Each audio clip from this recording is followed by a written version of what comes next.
देखिए, किसान हमेशा प्रकृति से लड़ता है और ये तो चलता रहता है।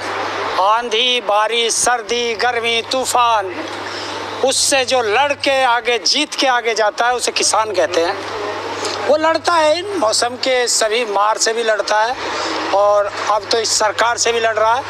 तो अब ये लड़ता रहेगा, आंदोलन लंबा चलेगा और जीतेंगे। कहाँ तक जाएगा आंदोलन? विजय की तरफ। जब तक जीत नहीं तब तक आंदोलन चलता रहेगा। कुछ किसान कह रहे हैं कि 2024 तक बैठेंगे यहाँ पर।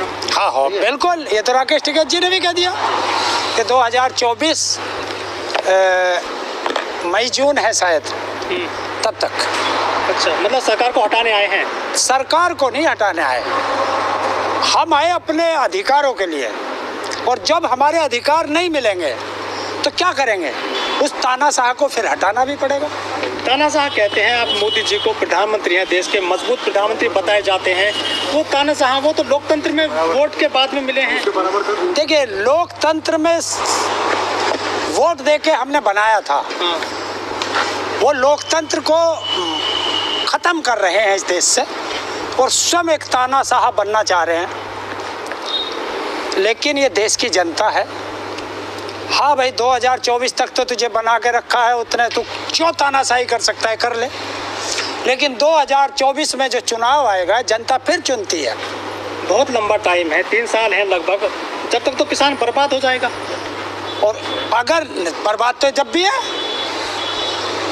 अभी तो किसान का थोड़ा सा नुकसान होगा, लेकिन अगर ये कानून आ गए तो किसान की आने वाली नस्ल खत्म।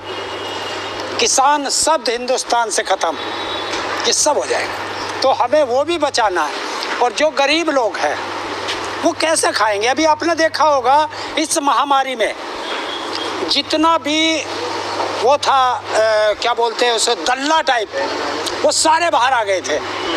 अभी आपने देखा इस महामारी में ऑक्सीजन किसके पास है?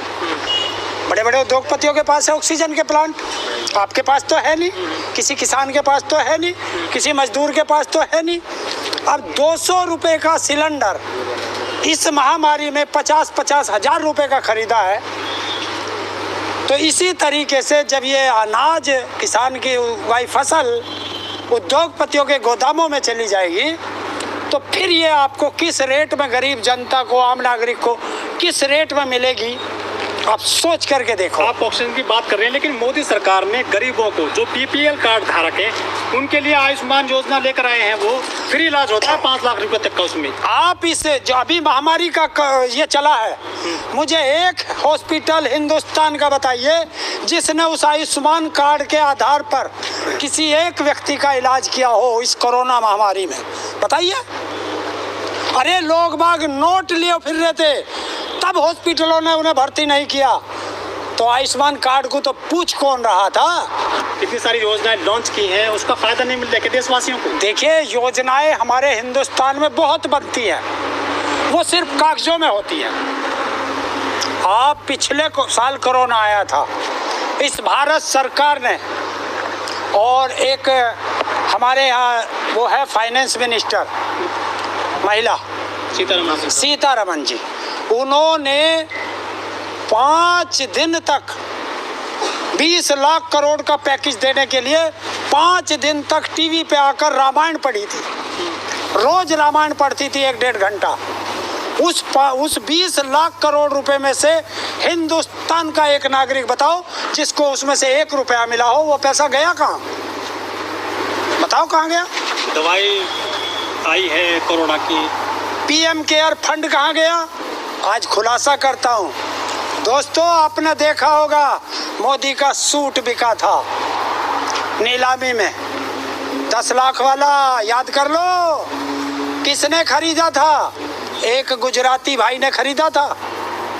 और पीएम केयर फंड से जो वेंटिलेटर आए हैं, उन वेंटिलेटर को उसी कंपनी को दिया गया जिसने सूट खरीदे थे। और वे सारे वेंटिलेटर आज कबाड़ा बने हैं, क्योंकि वो वेंटिलेटर या तो बंद हो जाता था या उसका कोई पुर्जा काम नहीं करता था या वो चल नहीं रहे हैं।